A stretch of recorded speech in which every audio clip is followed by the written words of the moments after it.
하나님의 말씀은 여호수아 2장 14절 말씀부터 봉독하겠습니다. 여호수아 2장 14절.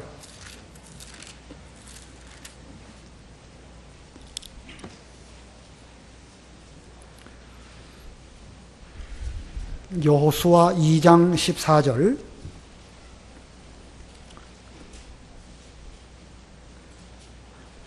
그 사람들이 그 여자에게 말하기를 만일 내가 우리의 이 일을 누설하지 않으면 너희를 대신하여 우리의 목숨을 죽기까지 내놓을 것이며 여호와께서 이 땅을 우리에게 주실 때에 우리는 인애와 진실로 너를 대우할 것이다 라고 하였다.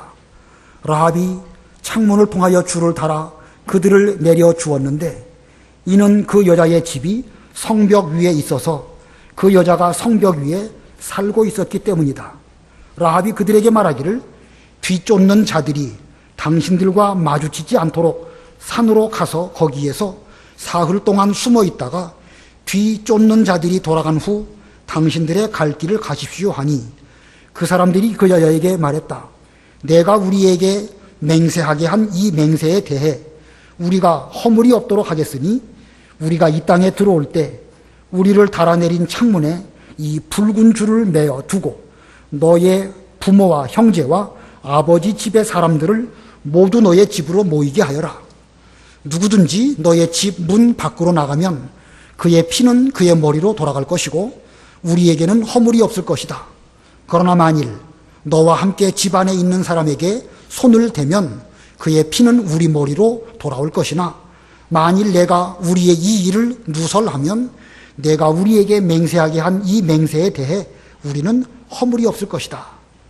그 여자가 말하기를 당신의 말대로 될 것입니다 하고 그들을 보내니 그들이 떠나간 후에 라합은 그 붉은 줄을 창에 매달았다. 정탐꾼들은 산으로 가서 뒤쫓는 자들이 되돌아 갈 때까지 사흘 동안 거기에 머물렀으므로 뒤쫓는 자들이 모든 길을 두루 찾아 다녔으나 정탐꾼들을 발견하지 못했다. 그 두 사람은 다시 산으로 내려와 강을 건너 눈의 아들 여호수아에게 와서 그들이 겪은 모든 일을 자세히 보고하고 여호수아에게 말하기를 분명히 여호와께서 그 온 땅을 우리 손에 넘겨주셨고 그 땅 모든 주민도 우리 때문에 녹았습니다 라고 하였다. 거기까지 봉독하겠습니다. 오늘 본문을 보면 라합의 집 창문에 붉은 줄을 달아 내리도록 하였고 그 붉은 줄을 두고 정탐꾼들이 맹세를 하게 되었고 또 그 맹세에 대해서 걸림이 되지 않도록 라합은 어떤 해야 할 일들을 잘 하도록 피차 이렇게 언약을 맺었습니다. 그래서 오늘 제목은 붉은 줄의 맹세, 붉은 줄의 맹세라는 제목으로 본문을 전하겠습니다. 이스라엘 백성들, 여호수아가 이끄는 이스라엘 백성들이 이제 가나안 정복을 앞두고 정탐꾼 둘을 먼저 가나안 그 땅과 여리고성을 정탐하게 하였습니다. 이 정탐꾼들이 정탐하러 나아가서 여리고 성에 있는 기생 라합의 집에 들어가서 머물렀습니다. 자, 그들이 들어간 그 집, 기생의 집이었습니다.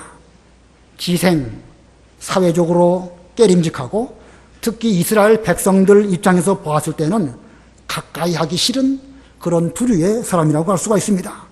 자, 그런데 이 기생 라합에게는 뜻밖에도 놀라운 믿음이 있었습니다. 우리가 지난 시간에 배운 말씀이긴 하지만 이 기생 라합에게 있는 믿음이 무엇일까? 아주 중요하니까 다시 한번 복습 한번 해보겠습니다. 기생 라합에게는요, 먼저는 하나님을 아는 믿음이 있었다고 그랬습니다. 하나님을 아는 믿음. 그는 하나님을 어떻게 알았을까? 여호와께서 이 가나안 땅을 이스라엘 백성들에게 주신 것으로 알았다. 하나님께서 그 땅을 이스라엘 백성들에게 주신 줄을 알았다. 이것은 아브라함에게 하신 약속을 600년이 지난 그 시점에서도 그 약속대로 지키시려고 하시는 그 하나님을 알았던 것입니다. 그러고 보면 라합은 하나님을 약속의 하나님으로 알았습니다. 그리고 하나님께서는 이스라엘 백성들을 애굽에서 구원해 주시고 광야에서 구원해 주셨고 아모리의 두 왕으로부터도 구원해 주셨습니다.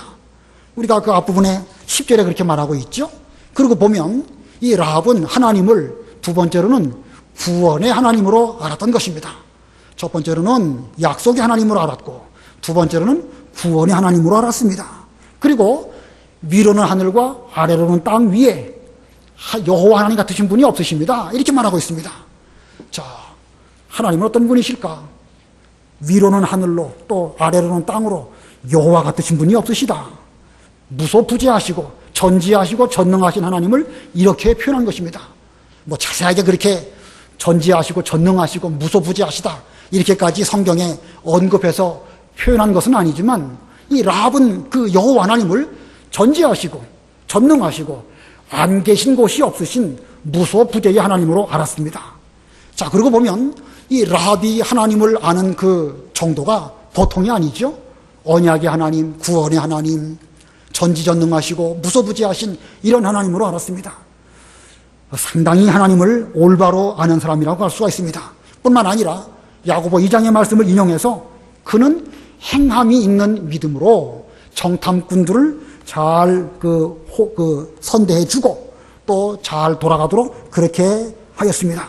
자, 그러고 보면 이 라합이라는 인물, 비록 그는 이방 사람이고 여인이고 기생이라고 하는 참 깨림직한 그런 직업을 갖고 있는 사람이지만 그에게는 충분히 구원받을 만한 그런 믿음이 있었습니다. 자, 그와 같은 라합이 이제 자기를 죽음에서 구원해달라고 여호와 앞에서 맹세하고 맹세의 징표를 달라고 간청을 합니다. 12절 13절 한번 읽어보세요. 12, 13절 12절 그러므로 제가 당신들에게 호의를 베풀었으니 당신들도 부디 제 아버지 집에 호의를 베풀어 주겠다고 여호와께 맹세하고 확실한 징표를 제게 주십시오.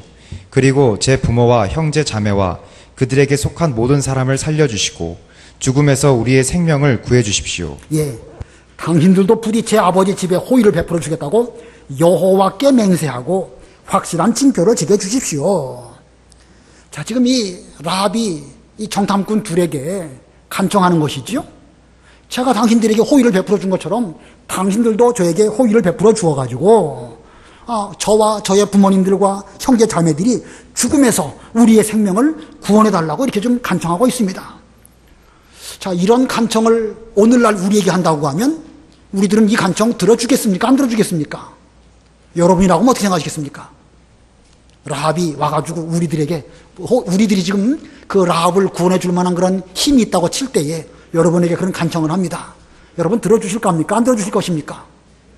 기생인데도요. 기생, 아주 깨림직한, 오늘날 기생보다 훨씬 더 죄악된 사람들이 많이 있죠? 아주 깨림직한 사람 있죠? 성전환자. 아주 그냥 텔레비에 그런 사람 나오기만 해도 채널 돌리고 싶죠? 돌리기도 하고. 그런 사람이 와가지고, 이와 같은 믿음을 가지고 와가지고 저를 죽음에서 좀 구원해 주십시오. 이렇게 요청한다고 하면 이거 들어줘야 될까? 듣지 마라. 안 들어줘야 될까?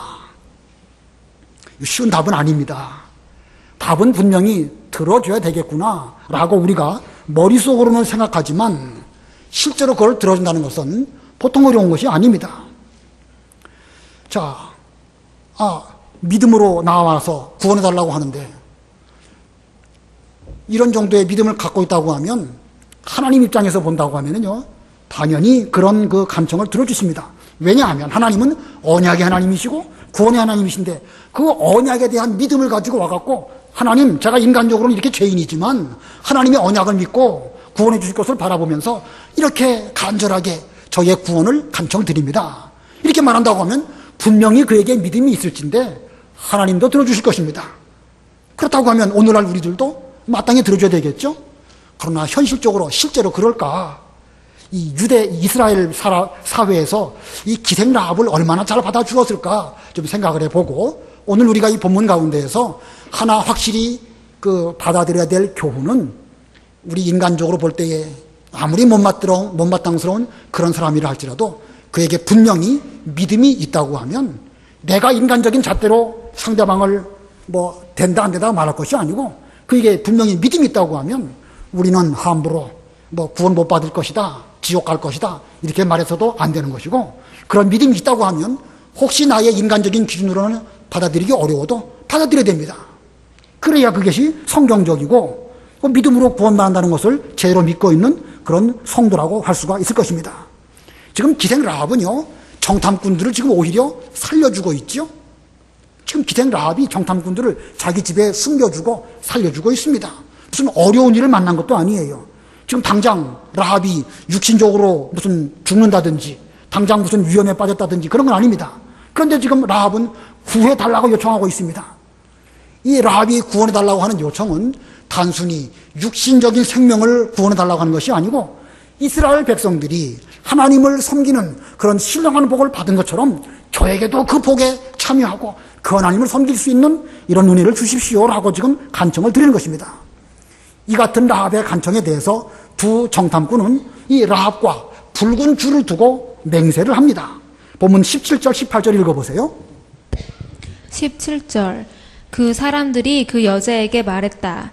내가 우리에게 맹세하게 한 이 맹세에 대해 우리가 허물이 없도록 하겠으니 우리가 이 땅에 들어올 때 우리를 달아내린 창문에 이 붉은 줄을 메어 두고 너희 부모와 형제와 아버지 집에 사람들을 모두 너희 집으로 모이게 하여라. 예, 그 라합이 요청한 것에 의해 가지고 정탐꾼들이 맹세를 하고 그리고 그 맹세의 표징으로 지금 이 붉은 줄을 창문에 달아두도록 이렇게 말하고 있습니다.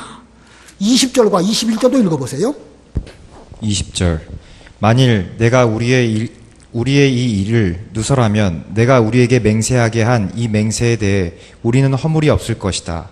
그 여자가 말하기를 당신들의 말대로 될 것입니다 하고 그들을 보내니 그들이 떠나간 후에 라합은 그 붉은 줄을 창에 매달았다. 예, 이 붉은 줄의 맹세, 맹세라는 그 약속이 얼마나 옛날 이스라엘 민족들 사이에서는 강력한 영향력이 있는 맹세인지 뭐 설명 안 들어도 잘 할 것입니다. 지금 이 두 정탐꾼은 붉은 줄을 두고 맹세를 했습니다.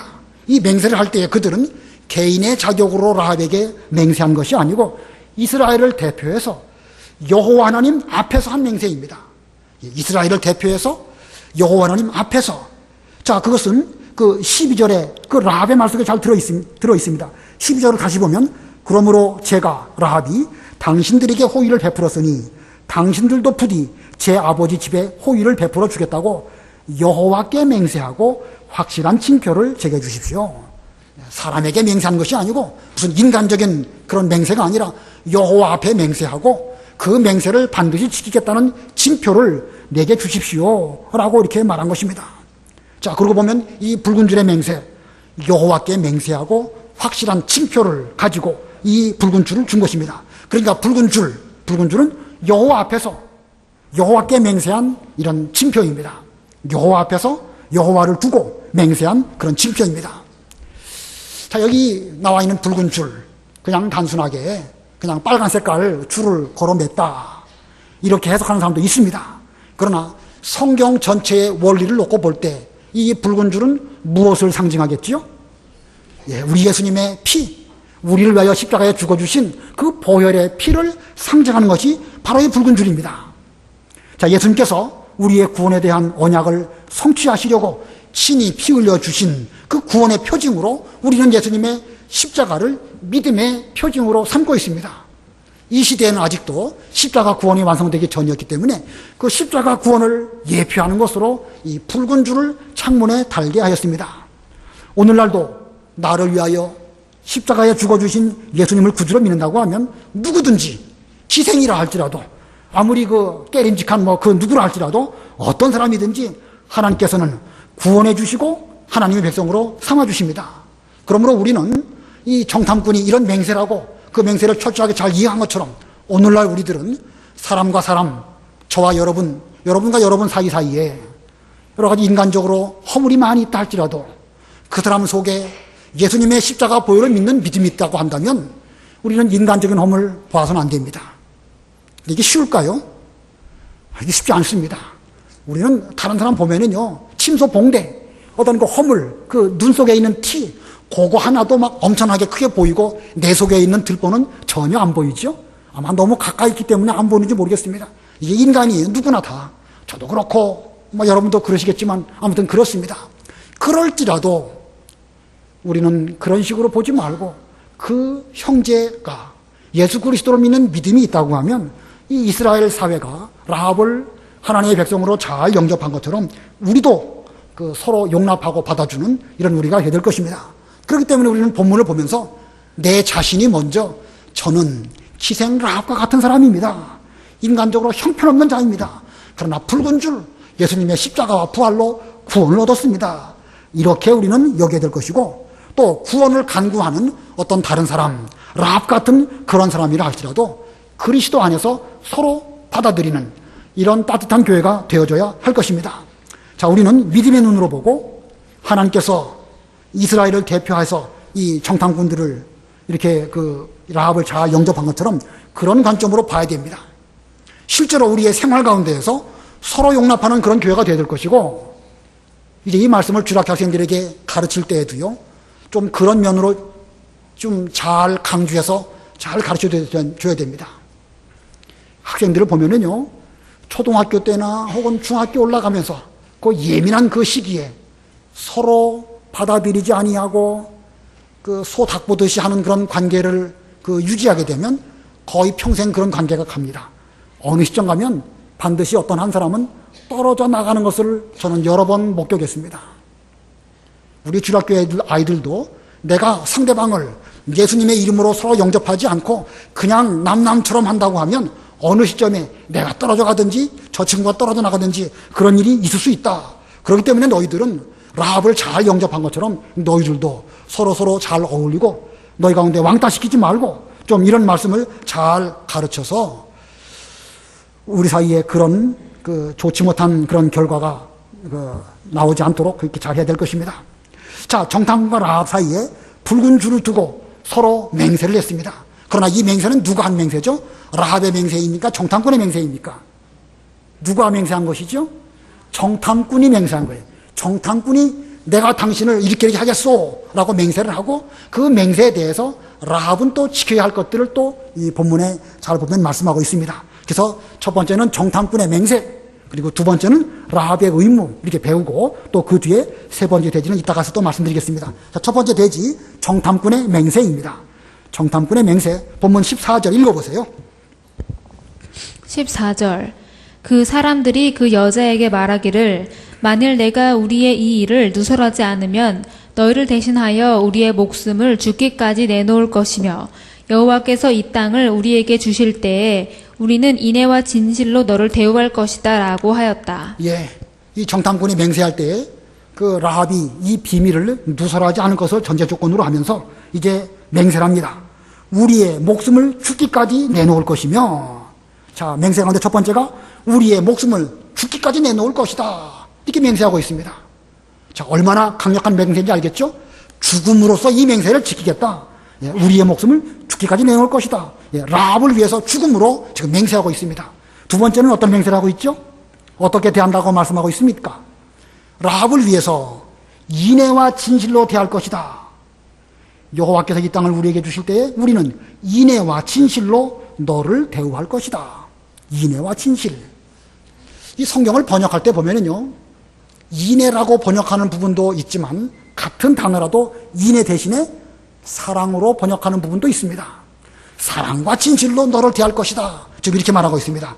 첫 번째로는 라합을 위해서 죽기까지 죽음으로 맹세한다 라는 것이고, 두 번째는 라합을 위해서 우리가 라합을 대할 때에 인애와 진실로, 사랑과 진실로 너를 대하겠다. 자, 이 정탐꾼들의 이 맹세, 얼마나 철저한 맹세를 했는지 잘 알 수 있습니다. 비록 상대방은 기생이고 이방 사람이고 또 여인입니다. 그렇지만 여호와 앞에서 맹세하기를 이 맹세를 지키기 위해서는 내 목숨을 내어 놓을 것이고 이 맹세를 지키면서 내가 당신을 대할 때에 사랑하는 마음과 진실한 마음으로 라합을 잘 대하여 주겠습니다. 자, 여러분들은 이 정탐꾼이 얼마나 지금 이 진실한 맹세로 하고 있는지 느껴지십니까? 지금 여호와 앞에서 한 거예요. 여호와 앞에서. 그리고 자기들의 목숨을 걸고 맹세를 했습니다. 그리고 당신을 사랑과 진실로, 인애와 진실로 잘 대하겠습니다. 자, 이 정탐꾼의 이런 맹세를 들을 때에 라합 입장에서는요, 아주 든든했을 것입니다. 그리고 자기가 해야 할 의무들을 신실하게 믿음으로 잘 수행해야 되겠다 하는 마음이 들었을 것입니다. 그래서 두 번째 대지는 라합의 의무입니다. 라합의 의무. 이 정탐꾼이 이렇게 맹세를 했는데 그럼 이 맹세에 대해서 라합은 가만히 있기만 하면 그 맹세가 저절로 이루어질 것인가? 지켜야 할 의무가 있는 것입니다. 자, 어떻게 해야 될 것인가? 15절, 16절 읽어보세요. 15절 라합이 창문을 통하여 줄을 달아 그들을 내려주었는데 이는 그 여자의 집이 성벽 위에 있어서 그 여자가 성벽 위에 살고 있었기 때문이다. 라합이 그들에게 말하기를 뒤쫓는 자들이 당신들과 마주치지 않도록 산으로 가서 거기에서 사흘 동안 숨어 있다가 뒤쫓는 자들이 돌아간 후 당신들의 갈 길로 가십시오 하니. 예, 정탐꾼들의 말을 듣고 라합이 이제 그 두 정탐꾼을 창문에 줄을 내려서 이제 내려가게 하면서 지금 정탐꾼들이 당신들을 찾고 있으니까 이 시점에서 요단강 쪽으로 간다고 하면 정탐꾼들과 마주칠 수 있습니다. 그러므로 반대쪽 산 쪽, 그 예루살렘 산 쪽에 거기에 얼마 동안 숨어 있다가 정탐꾼들이 다 돌아간 뒤에 그 뒤에 이제 요단강을 건너가지고 당신들의 진영으로 가십시오. 참 이 라합이라는 여인이 참 지혜로운 사람입니다. 그 당시에 여러 가지 지형이나 돌아가는 정황이나 이런 것들을 잘 알고 정탐꾼들이 안전하게 돌아갈 수 있도록 진심으로 그들을 위해서 이렇게 말해 주었습니다. 자, 그랬더니 이 정탐꾼들이 앞으로 라합이 어떻게 해야 될 것인지 그 의무를 일러줍니다. 17절로 19절 읽어보세요. 17절 그 사람들이 그 여자에게 말했다. 내가 우리에게 맹세하게 한 이 맹세에 대해 우리가 허물이 없도록 하겠으니 우리가 이 땅에 들어올 때 우리를 달아내린 창문에 이 붉은 줄을 메어두고 너희 부모와 형제와 아버지 집의 사람들을 모두 너희 집으로 모이게 하여라. 19절도 누구든지 너희 집문 밖으로 나가면 그의 피는 그의 머리로 돌아갈 것이고 우리에게는 허물이 없을 것이다. 그러나 만일 너와 함께 집안에 있는 사람에게 손을 대면 그의 피는 우리 머리로 돌아올 것이나. 예, 붉은 줄을 맨 그 첫 번째 그 소지는요, 라합의 의미의 첫 번째는요, 붉은 줄을 맨 집 안에 있을 것. 예, 붉은 줄을 맨 집 안에 있을 것. 자, 붉은 줄을 맨 집 안에 있고 만일 바깥으로 나간다고 하면 그 책임이 본인에게 있습니다.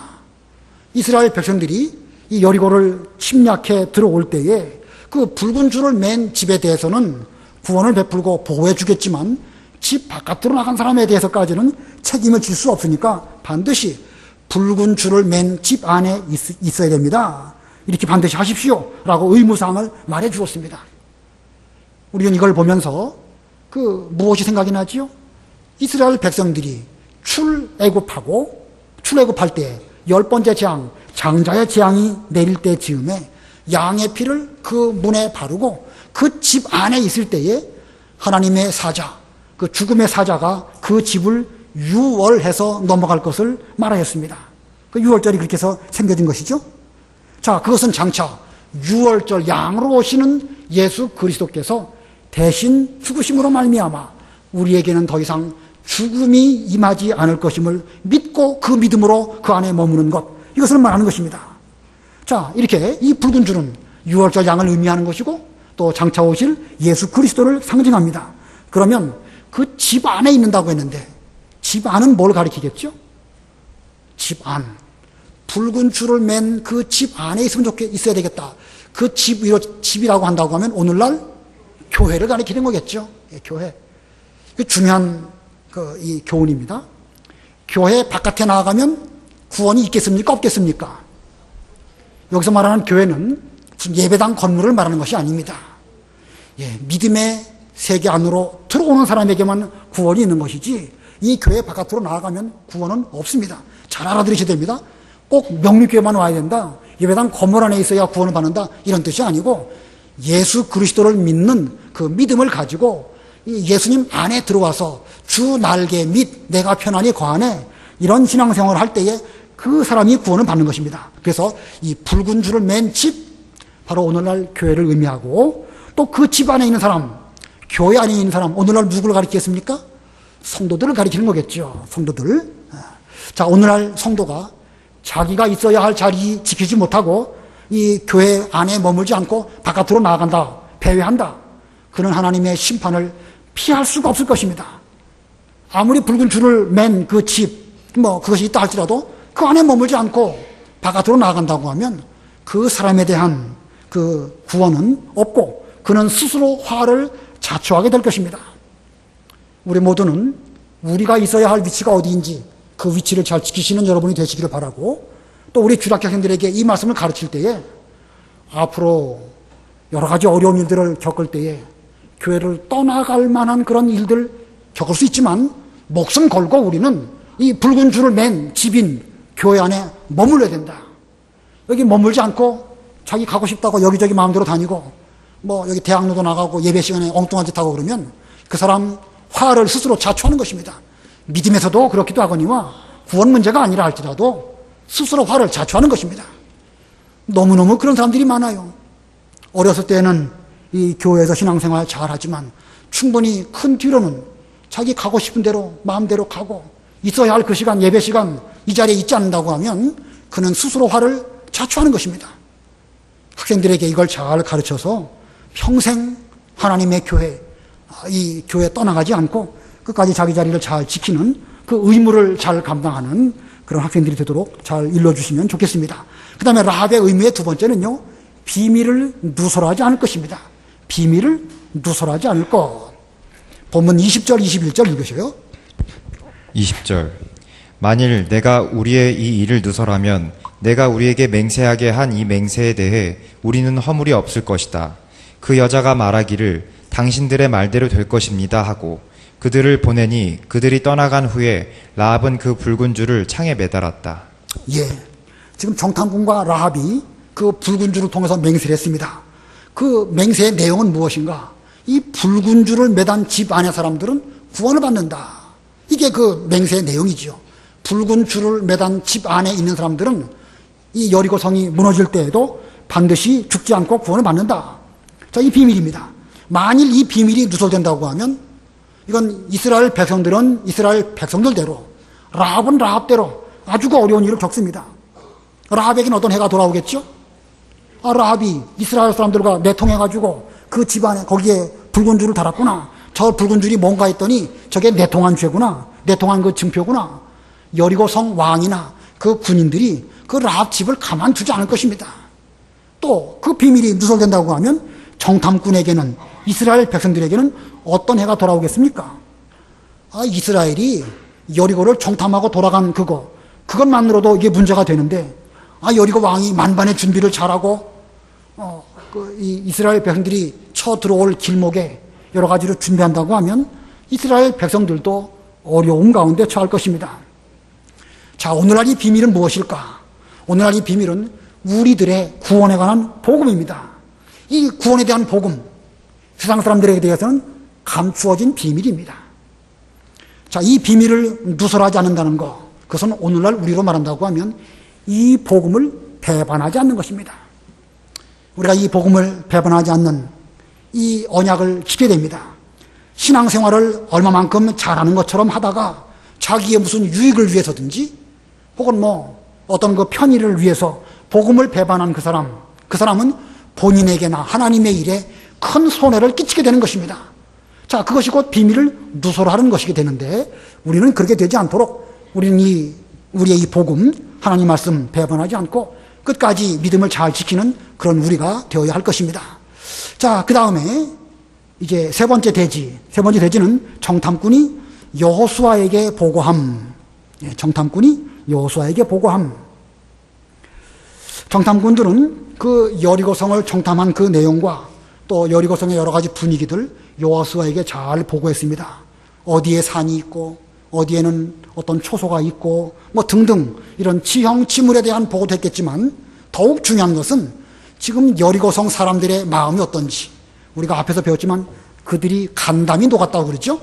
간담이 녹은 거, 그런 것 중요한 것입니다. 이런 것들을 잘 보고했습니다. 두려워하는지 아니면 만반의 준비를 하고 있는지 이런 것들을 보고했습니다.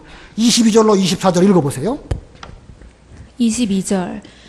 정탐꾼들은 산으로 가서 뒤쫓는 자들이 되돌아갈 때까지 사흘 동안 거기에 머물렀으므로 뒤쫓는 자들이 모든 길을 두루 찾아다녔으나 정탐꾼들은 발견하지 못했다.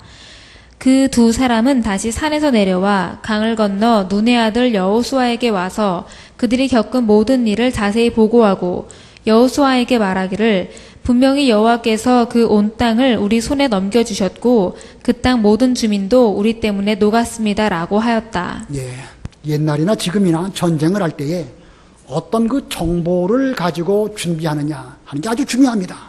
그러다 보니까 옛날에도 정보원들을 서로 보내기도 하고 또 우리 쪽에 누가 와서 우리 정보를 캐가는가 간첩들, 세작들 잘 살피는 거 아니겠습니까? 자, 여기 이 정탐꾼들이 이 여리고성의 분위기 잘 보고해서 여호수아로 하여금 이 가나안 전쟁을 잘 준비하도록 그렇게 하였고 또 여리고성 사람들의 마음이 지금 간담이 녹아가지고 이스라엘 백성들이 구름기둥 불기둥으로 광야를 통과하고 또 그 아모리 왕들 둘을 다 죽이고 이제 곧 여리고성으로 쳐들어온다 이런 말을 들을 때에 그들은 얼마나 겁이 많이 나는지 모릅니다. 그래서 그들은 지금 여러 가지 그 마음에 걱정하고 있는 것들을 잘 말해 주었습니다. 여러 가지 정황도 말해 주었지만 본문에는 나와 있지 않지만 라합에 대해서도 이 정탐꾼들은 자초지종을 잘 보고했을 것입니다. 왜냐하면 그 라합을 구원해 줄 수 있는 사람은 정탐꾼일까요? 아니면 여호수아일까요? 여호수아지요. 여호수아가 이스라엘 백성들을 이끌고 전쟁하는 가운데에서 붉은 줄을 맨 그 라합의 집에 대해서는 손대지 말고 그 안에 있는 사람들은 다 구원해 주어라 라는 것은 정탐꾼들이 비록 맹세를 했지만 그 일은 여호수아가 해야 할 일이기 때문에 이제 그 라합에 관한 모든 일들을 여호수아에게 잘 보고를 했던 것입니다. 그래서 이제 그 뒤에 이 모든 일들이 잘 되어지고 이제 그것은 6장 가면 또 배우게 됩니다. 자, 이게 우리가 본문에서 중요한 것은요, 이 기생 라합이 이렇게 해서 이스라엘 민족 가운데에서 들어와서 살게 되었다는 것입니다. 이스라엘 백성들이 얼마나 기생 라합을 따뜻하게 영접해 주었을까? 아까 서두에서도 그런 얘기를 드렸지만요. 그 라합은 기생입니다. 이방인이고 여자고 또 지난 시간에 배운 것처럼 거짓말도 잘하고 이스라엘 백성 입장에서는요. 그런 사람을 받아들인다는 것이 쉬운 게 아닙니다. 근데 받아들였습니까? 안 받아들였습니까? 받아들인 정도가 아니고 마태복음 볼까요? 마태복음 1장 5절 읽어보세요. 마태복음 1장 5절. 살몬은 라합에게서 보아스를 낳고 보아스는 르sek에서 오벳을 낳고 오벳은 이새를 낳고. 예, 살몬은 라합에게서 보아스를 낳고 여기 살몬이라는 사람이 라합하고 결혼을 했네요. 자, 이 살몬이 누구였을까? 이 정탐꾼 두 사람 가운데 한 사람이 살몬이 아니었을까? 이거 정확하게 어디에 명문화되는 건 없습니다. 그러나 성경학자들은 이 정탐꾼들, 지난 시간에 말씀드렸지만 정탐꾼의 어떤 사람인가? 어떤 사람이라고 말씀을 드렸죠? 한 가지만 있는데 젊은이라는 거. 젊은이. 그 젊은이가 누구였을까? 살몬이 아니었을까? 충분히 그런 개연성이 있죠. 살몬은 지금 내가 죽음으로 당신을 보호해 주겠고 내가 인애와 진실로 당신을 잘 영접하겠습니다. 그렇게 말했는데 그와 같은 그 마음가짐으로 라합을 잘 영접하고 자기 아내로 삼지 않았을까. 그 정탐꾼이 살몬이 아니라 할지라도 아무튼 유대 사회는 그 라합을 잘 영접해서 그와 결혼한 그 총각도 있었고 또 예수님의 족보에까지 올라가는 이런 그 대접을 받게 되었습니다. 그래서 살몬은 라합에게서 누구를 낳고 보아스를 낳고 보아스는 르sek에서 오벳을 낳고 우리가 이제 룻기 보면 아시지만 이 룻이 그 보아스하고 결혼하게 되는데 거기서 나오는 보아스는 나이가 얼마나 되어 보입니까? 젊은 사람 같은가요? 나이 든 사람 같은가요? 나이 든 사람 같으죠? 저도 좀 생각을 해봤습니다. 왜 나이 들도록 그 보아스가 장가를 못 갔을까? 자기 어머니가 이방 여인 기생 그런 어떤 그 집안의 핸디캡 때문에 쉽게 그 이 보아스하고 결혼할 사람이 없어서 그렇게 늦게까지 장가를 못 가지 않았을까? 이건 상상이에요, 상상. 그러니까 이건 그냥 성경에 그냥 나오는 걸 추측으로 생각해 보는 것입니다. 그런저런 이유 때문에 보아스가 늦게까지 장가를 못 가다가 그 모압 여인인 룻을 만나서 결혼하게 되었고 룻을 통해서 또 이 오벳을 낳고 오벳은 이새를 낳고 이새는 다윗을 낳고 다윗을 통해 가지고 이제 예수 그리스도께서 오시는 이런 은혜를 입게 되었습니다. 자, 이거 볼 때에 유대 사회가 이스라엘 사회가 얼마나 라합을 진실로 잘 영접하고 받아들여서 예수님의 족보에까지 올라가는 이런 은혜를 입게 되었는가. 이걸 볼 때에 오늘날 우리들도 반드시 그렇게 해야 됩니다. 반드시 오늘날도 우리 교회 와가지고 은혜를 받고 명립교회 교인이 되고 싶은 마음으로 어떤 사람이 온다고 하면 여러분들이 진심으로 그 사람을 받아줘야 됩니다. 저 사람 과거에 내가 잘하는데 어느 술집에서 뭐하고 어디서 뭐하고 이런 것만 생각하면서 옛날 것만 자꾸 끄집어내가지고 저 사람 함부로 가까이 하면 안 된다. 이런 식으로 한다고 하면 이건 우리 교회가 뭔가 문제가 있다고 볼 수가 있지요. 여러분 생각에 유대 사회가 우리보다 개방적일까요? 폐쇄적일까요? 요즘의 유대인들이 우리 이 한국 사람들보다도 개방적일까요? 폐쇄적일까요? 뭐 단적으로 말할 수는 없지요. 그러나 의외로 유대인들도 개방적입니다. 지금 이스라엘에 있는 유대인들 보면은요, 새카만 흑인도 있고요, 하얀 백인도 있습니다. 그들은 왜 그러냐면 그 어머니가 유대인이면 그 아들들은 유대인으로 다 받아주는 거예요. 우리는 어떻죠? 우리는 어떻습니까? 단군의 후손 백의 민족 해가지고 뭐 여러 가지 순수혈통을 자랑하다가 보니까 우리 사회에도 여러 가지 동남아에서 온 그런 분들에게 대해서 배척하고 복잡한 일들이 있긴 있지요. 그런 면에서 보면 오히려 우리들이 더 폐쇄적이라고 할 수가 있는 것입니다. 자, 뭐 다 거두절미하고 우리 교회는 이 성경에 나와 있는 이스라엘 민족이나 혹은 유대인들이나 혹은 뭐 우리가 자랑하는 백의 민족이나 이런 저런 거 가운데에서 우리는 배타적일까요? 잘 포용적일까요? 양심적으로 한번 말씀해 보십시오. 우리 교회가 어떤 사람이 와가지고 여기에 신앙의 뿌리를 내리고 나도 명립교회 교인이 되고 싶소 하는 마음으로 올 때에 우리가 기쁨으로 잘 영접하고 그 사람에게 뭐 아직도 결혼 안 했다면 우리가 결혼한다든지 이렇게 할 수 있을까? 쉽지가 않지요. 현실적으로 정말 어렵습니다. 그러면 뭐 그렇다고 해서 제가 이걸 뜯어 고치라는 말씀도 아니에요. 무슨 뭐 그걸 지금 말하려고 하는 건 아닙니다. 더욱 중요한 것은 믿음 안에서 우리에게 찾아와서 함께 은혜 받고자 한다고 하면 그 사람을 따뜻하게 잘 영접하는 이것이야말로 여기 정탐꾼들이 이스라엘을 대표해서 하나님 앞에서 맹세하고 라합에게 이렇게 붉은 줄로 맹세한 것이니까 우리도 그래야 된다는 것이죠. 하나님을 언약의 하나님으로 믿고 구원의 하나님으로 믿고 그 하나님께 나와서 은혜 받고자 한다고 하면 그 사람이 과거에 어떤 사람이었을지라도 우리는 그를 잘 영접하고 함께 신앙을 나누면서 왕따시키지 않고 믿음의 길을 잘 걸어가는 정말로 따뜻한 사랑이 넘치는 이런 명륜교회를 세워나가는 여러분들이 다 되시기를 바랍니다. 기도하겠습니다.